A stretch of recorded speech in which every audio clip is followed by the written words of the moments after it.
Embaixada Malásia e Timor-Leste, FDCH, facilita treinamento para bolseiros Sira, nebe a cara continua Sira no estudo e a Malásia. Formação ne realiza e a quarta-feira lorong Ronolo Racing Hat, Fulan Julio Tinangne e a sua Room Timor Plaza dele. Conselheiro Embaixada Malásia e Timor-Leste, Nadia Azura Hateteng, delegação Russo Serviço Global Educação Malásia, na Universidade Balung Russo Malásia, mas foi treinamento para bolseiros Sirane, quando o processo no Lalaco em Samak Bela estuda em Malásia.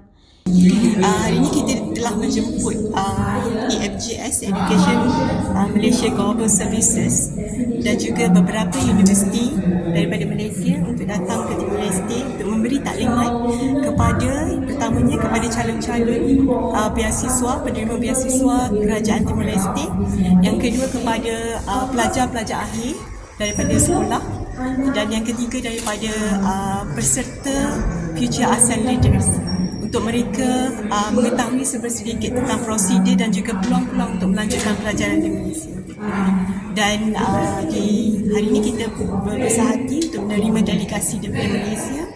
Dan untuk makluman, EMGS merupakan satu agensi di bawah Kementerian Pengajian Tinggi atau Pendidikan Tinggi yang akan membantu pelajar-pelajar Timor-Leste bagaimana cara prosedurnya untuk belajar di Malaysia, dan juga membawa universiti-universiti datang untuk mempromosikan peluang-peluang belajar di Malaysia. Enquanto profissional especial apoio direito programa bolseiro, FDCH, Hermenegildo da Silva reforça, total bolseiro nebe bahasa estudo e a Malásia, hamutu que emana em tolnolo recintolo. Idane atividade idane pia Malaysia preparação preparação apply visa, depois atividade assinar contrato fundos de Catalungan, depois assinar contrato para esse bulan setembro e danasani, início de setembro e danasani, tabela lori.